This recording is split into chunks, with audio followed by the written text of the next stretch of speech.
So I was thinking about this the other day when I was trying to coordinate this absolute nightmare of a group chat for a backyard project.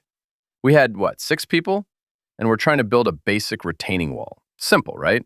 But within like 10 minutes, half the group is talking about timber sleepers, someone else is ordering concrete blocks, and I'm looking at the text thinking, we are not even building the same wall.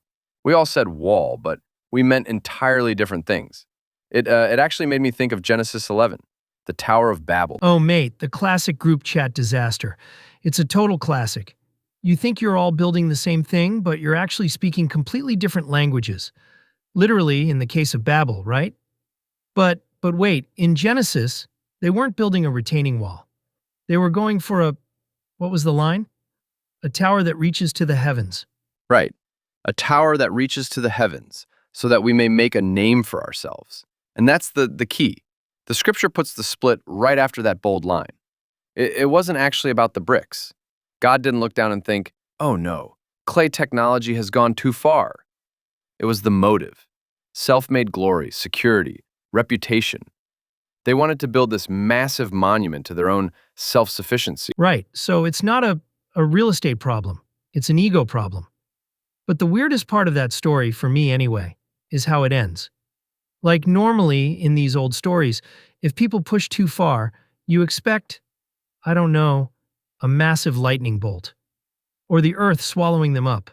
Fire and brimstone. But here the punishment is just confusion? God just, confuses their language. That's it. Exactly. No drama, no fire. Just a complete breakdown of communication. The project dies because the coordination itself collapses. If you think about it, it's brilliant.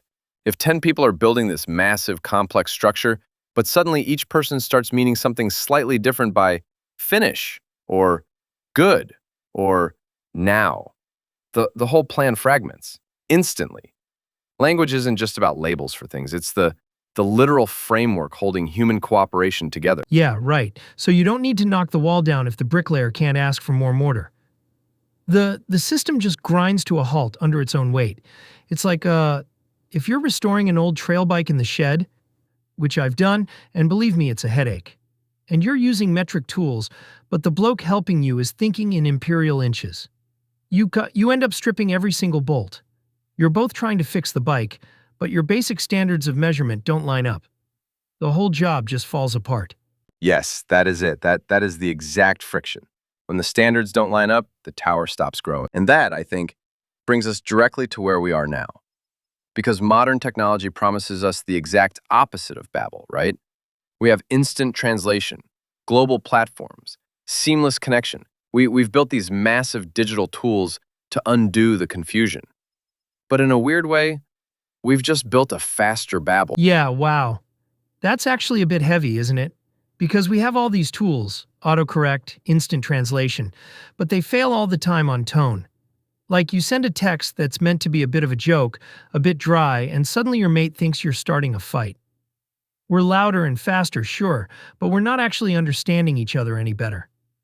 If anything, the algorithms are just pushing us into these separate, tiny vocabulary pools where we only talk to people who use the exact same words as us.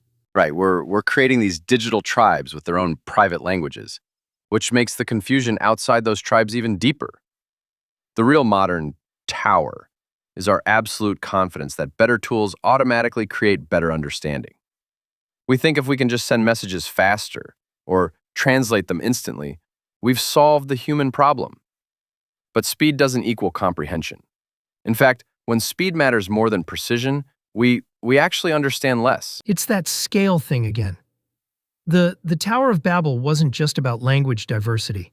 It was about human pride when a system gets so massive that no single person can actually see the whole picture anymore.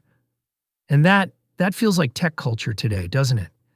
We build these massive global platforms, we launch them, and then we're shocked when they spin out of control because nobody can actually manage the scale of it. The scale outruns our wisdom. It really does. It's the pride of thinking we can engineer our way out of our own limitations. So it leaves us with this really lingering question. If Babel warns us that unity without humility always breaks down, what kind of communication actually holds us together? It can't just be about sending faster messages. It has to be about truer ones. Communication that starts with listening, not just broadcasting. Yeah, truer messages, not just faster ones. Maybe next time we build a retaining wall, we start by making sure we're actually talking about the same dirt. Anyway, that's probably a good place to leave it. Good chatting. Yeah, good chatting. See you next time.